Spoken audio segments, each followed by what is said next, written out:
सभी को नमस्कार। हेलो हिंदी चैनल पर आप सभी का स्वागत है। प्रिय विद्यार्थियों, आज की इस वीडियो में हम अध्ययन करने जा रहे हैं रघुवीर साहे के द्वारा लिखी गई कविता भाषा का युद्ध। देखिए, इस कविता में कवि ने, रघुवीर साहे जी ने भाषा के युद्ध का यानी भाषा के संघर्ष का चित्रण किया है, क्योंकि भाषा के आधार पर समय समय पर भाषा के युद्ध होते रहे हैं। कभी उसके वर्चस्व के नाम पर, अस्मिता के नाम पर, या कभी कभी अपनी संस्कृति की रक्षा को लेकर। ठीक है, तो ये भी हम जानते हैं कि कई राज्यों का गठन तो भाषा के आधार पर ही हुआ है। तो उसी विषय को यहाँ पर रघुवीर साहे जी ने स्पष्ट किया है। तो आइए हम विस्तार पूर्वक इस कविता की व्याख्या को पढ़कर समझते हैं। भाषा का युद्ध। अब हम भाषा के लिए लड़ने के वक्त यह देख लें कि हम उससे कितनी दूर जा पड़े हैं। तो रघुवीर साहे जी इन पंक्तियों में कहते हैं कि हम जो भाषा के नाम पर युद्ध कर रहे हैं, लड़ाई कर रहे हैं, उस भाषा के विकास के लिए, उसके वर्चस्व को बनाए रखने के लिए, अपनी संस्कृति की रक्षा करने के लिए जो हम भाषा का युद्ध कर रहे हैं, ऐसा करते समय हमें यह देख लेना चाहिए, ये अवश्य विचार कर लेना चाहिए कि हम उससे कितनी दूर जा पड़े हैं। कि जो हमारा उद्देश्य था युद्ध करने का, कि भाषा का उत्थान हो, उसका विकास हो, तो हम उस मुद्दे से, हम उस रास्ते से कितना भटक गए हैं, हम उससे कितनी दूर हो गए हैं। हमें ऐसा देख लेना चाहिए कि जिस भाषा के विकास के लिए हमने यह युद्ध शुरू किया था, आंदोलन शुरू किया था, कहीं वो किसी गलत दिशा में अग्रसर तो नहीं हो गया, कहीं वो किसी राजनीतिक दांव पेच में तो नहीं उलझ गया। तो हमें यह विचार कर लेना चाहिए कि हम उससे, उसके सही जो उसका लक्ष्य था भाषा का विकास का, उससे हम कितनी दूर हो गए हैं। जिनके लिए हम लड़ते हैं उनको, हमको भाषा की लड़ाई पास नहीं लाई।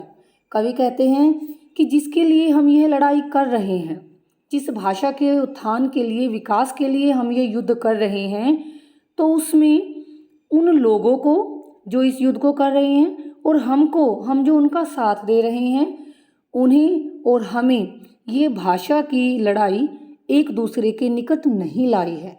ठीक है, भाषा का ये युद्ध हम दोनों को एक दूसरे के पास नहीं ला पाया है। क्या कोई इसलिए कि वह झूठी लड़ाई थी? अब कवि ने स्वयं प्रश्न किया कि भाषा की लड़ाई हमें पास नहीं ला पाई है।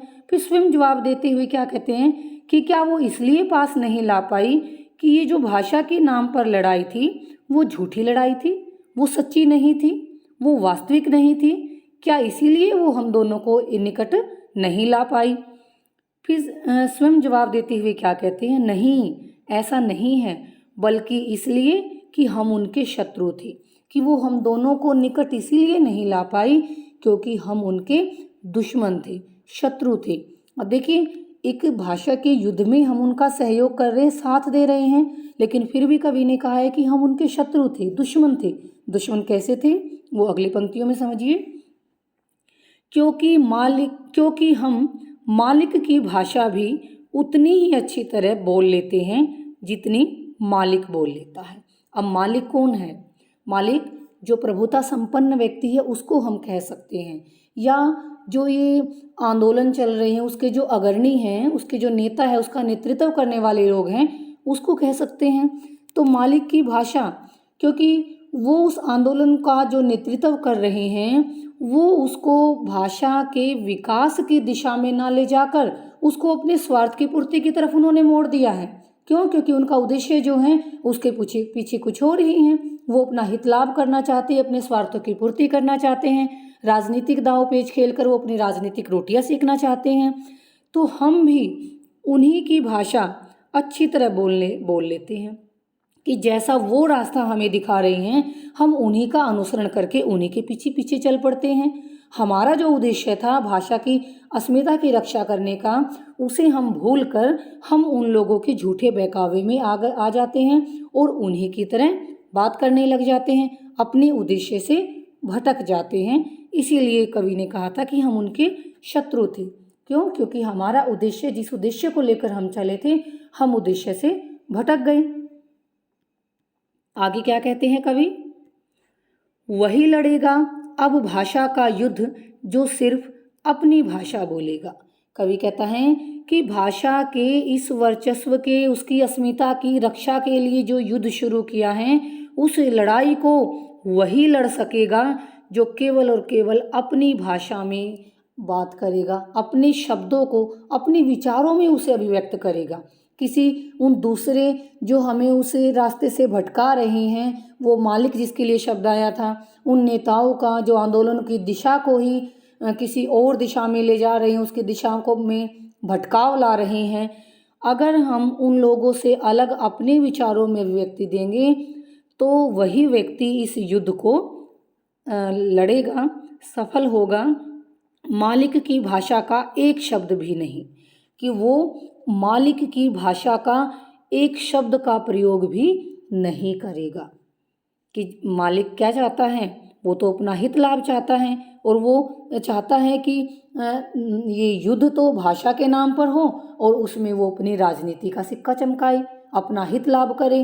तो इस प्रकार मालिक की भाषा का एक भी शब्द वो प्रयोग नहीं करेगा। चाहे वह शास्त्रार्थ न करे, जीतेगा। अगर वो मालिक की भाषा के एक भी शब्द का प्रयोग ना करे, गलत दिशा में उसका आंदोलन न भटके, तो चाहे वो शास्त्रार्थ न करे, शास्त्रार्थ वाद विवाद, वो व्यर्थ के वाद विवाद में बेशक ना पड़े। व्यर्थ का वाद विवाद यहाँ पर क्या होगा कि अपनी भाषा को श्रेष्ठ दिखाने के चक्कर में, अपने आप को ही, अपनी भाषा को महत्व देकर दूसरी भाषाओं को हीन बताने में, तो इस प्रकार के व्यर्थ के वाद विवाद वो नहीं करेगा, वो जीतेगा, तो उसको जीत अवश्य मिलेगी। बल्कि शास्त्रार्थ वह नहीं करेगा, बल्कि कवि कहते हैं कि अगर वो वास्तव में अपनी भाषा की रक्षा के लिए आंदोलन कर रहा है, युद्ध कर रहा है, तो वो बिल्कुल भी शास्त्रार्थ नहीं करेगा। वो व्यर्थ के वाद विवाद में अपनी भाषा को श्रेष्ठ साबित करने के चक्कर में नहीं उलझेगा। वह क्या करेगा? अपने गूंगे गुस्से को वह कैसे कहेगा? अब कवि फिर प्रश्न कर रहे हैं कि अगर वो शास्त्रार्थ नहीं करेगा, कोई बातें नहीं कहेगा, तो उसके मन में जो गुस्सा है, गूंगा गुस्सा, कि उसके मन में जो अपनी भाषा को लेकर गुस्सा है, अपने वो जो विचार प्रकट करना चाह रहे हैं, अगर वो कहेगा ही नहीं, तो अपने मन के गुस्से को, क्रोध को फिर वो कैसे प्रकट कर पाएगा, कैसे कहेगा? तुमको शक है? अब कवि अपने पाठकों से कहते हैं कि क्या तुमको शक है कि अगर वो वाद विवाद शास्त्रार्थ नहीं करेगा तो अपने गुस्से को अभिव्यक्त ही नहीं कर पाएगा? क्या तुमको ऐसा संदेह है? गुस्सा करना ही गुस्से की एक अभिव्यक्ति जानते हो तुम। फिर वो स्वयं प्रश्न का जवाब देते हुए क्या कहते हैं कि तुम तो गुस्सा करना ही ये समझते हो कि गुस्से को अभिव्यक्त करने का एक ही तरीका है कि गुस्सा करो, क्रोध को व्यक्त करने का ये एक ही तरीका है कि प्रदर्शन करने लग जाओ, नारेबाजी करने लग जाओ, या फिर हिंसा के मार्ग पर उतर आओ। तुम तो केवल इस एक ही तरीके को जानते हो गुस्से को व्यक्त करने के, लेकिन वह और खोज रहा है, तुम जानते नहीं। लेकिन वो अपने गुस्से को अभिव्यक्त करने का कोई दूसरा तरीका ढूंढ रहा है। ठीक है, क्यों? क्योंकि केवल हिंसा करना, प्रदर्शन करना, आगजनी करना, तो इस प्रकार का ये केवल अपने क्रोध को दिखाने का, जाहिर करने का एक ये रास्ता नहीं है। तो वो तो बल्कि शांतिपूर्ण तरीके से या फिर और प्रकार के किस तरह से अपनी भाषा को समृद्ध बनाए, उसका विकास करे, उन्नति करे, इसके लिए वो किसी अन्य तरीकों की खोज करने में लगा हुआ है। तो यह थी कविता रघुवीर सहाय की भाषा का युद्ध। मैं उम्मीद करती हूँ कि आपको इसकी व्याख्या समझ आई होगी। तो मुझे सुनने के लिए आप सभी श्रोतागणों का बहुत बहुत धन्यवाद। मिलते हैं अगली वीडियो में।